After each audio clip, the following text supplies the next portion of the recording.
Bonsoir tout le monde sur la chaîne Fréquence Astro.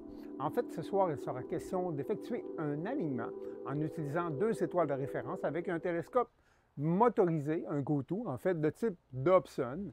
Moi, j'utilise mon Skywatcher, ma belle babelle de 14 pouces de diamètre. Et vous allez voir que c'est quand même assez simple pour pouvoir faire cet alignement-là en utilisant deux étoiles très brillantes que le télescope lui-même va nous proposer, en fait, la raquette de commande. Et par la suite, quand j'ai effectué de façon précise mon alignement, c'est ce qui va me permettre d'aller choisir des objets d'astronomie inclus à l'intérieur de la raquette de commande. Et vous allez voir que le choix ne manque pas. J'ai plusieurs objets que je peux aller justement visiter un coup que cet alignement-là est effectué.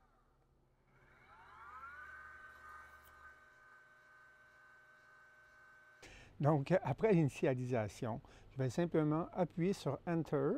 Et là, il va me mentionner bien sûr de ne jamais utiliser le télescope sur le Soleil. Ça, je crois qu'on le savait déjà. Je vais réappuyer sur Enter. Et là, je vais voir apparaître ma longitude et ma latitude. Pourquoi? Qu'elle est déjà préprogrammée, c'est que moi, j'ai inséré en fait un GPS, le petit module GPS, pour qu'il puisse me donner justement mes coordonnées géographiques. Si ce n'est pas fait, bien là, il faut le trouver manuellement. Très faisable, hein, simplement à partir d'un téléphone il peut nous géolocaliser afin qu'on puisse entrer ces dites coordonnées. Par la suite, donc l'altitude, je vais définir le fuseau horaire. Présentement, moins 5 heures. Et il m'indique même la position, la hauteur en fait, où je suis situé présentement.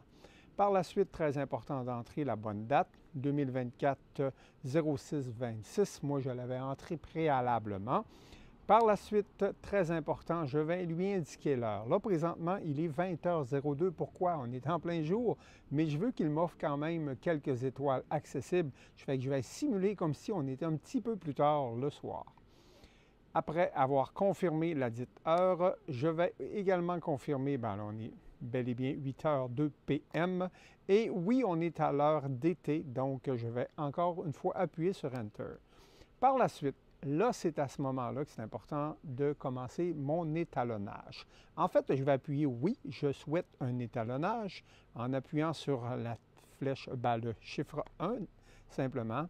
Il va m'offrir différentes façons d'étalonner. Moi, j'utilise le procédé sur deux étoiles. Pourquoi? Parce que je le sais qu'avec ma monture Dobson, en utilisant deux étoiles et en alignant les étoiles en plein centre de mon oculaire, ma précision sera très intéressante et même, je vais être capable de trouver à peu près tous les objets qui sont programmés sur la raquette de commande et surtout d'effectuer le suivi. Donc, c'est ce qui est important. Donc, en réappuyant sur Enter, à ce moment-là, il m'offre la première étoile. Là, j'ai Arcturus. Je le sais qu'Arcturus, c'est une étoile qui est très brillante l'été. Donc, je vais lui dire, oui, OK, ça fait mon bonheur. En plus, je la connais. Ça fait que ça demande quand même un petit peu de connaissance de notre ciel. Je vais simplement pointer mon télescope manuellement en direction d'Arcturus. D'ailleurs, on entend les moteurs travailler. Et un coup que j'ai pointé mon étoile, je vais m'assurer que l'étoile, elle est en plein centre de mon oculaire en terminant soit sur la flèche du haut ou du bas. C'est très important et non pas celle de gauche. Si jamais je dépasse puis j'ai de la difficulté à le faire, à ce moment-là, je pourrais redépasser mon étoile vers le bas et je pourrais effectuer un mouvement de haut vers la droite également sans brimer en fait ma dite calibration. Ça fait que c'est important de terminer soit vers le haut ou le bas ou vers la droite, non, jamais vers le gauche. À quoi ça sert? C'est pour éviter justement le fameux jeu de la monture qu'on appelle en anglais le backlash. Quand en fait, l'étoile, elle est confirmée. Au centre, je vais réappuyer une fois sur Enter pour lui confirmer oui, elle est en plein centre. Vérifier à l'oculaire, c'est le cas. Ça fait que je réappuie et là, ce qui est intéressant, il va m'offrir une étoile brillante également. Et là, je n'aurai pas à la pointer. Le télescope va le faire pour moi-même. Ça fait que je vais simplement réappuyer sur Enter et on voit bouger le télescope seul et lui, il va se rendre directement sur l'étoile Vega en question. Donc, un coup qu'il a centré l'étoile, je vais encore une fois utiliser mes flèches pour centrer l'étoile en question. Un coup que c'est fait, je vais réappuyer sur Enter.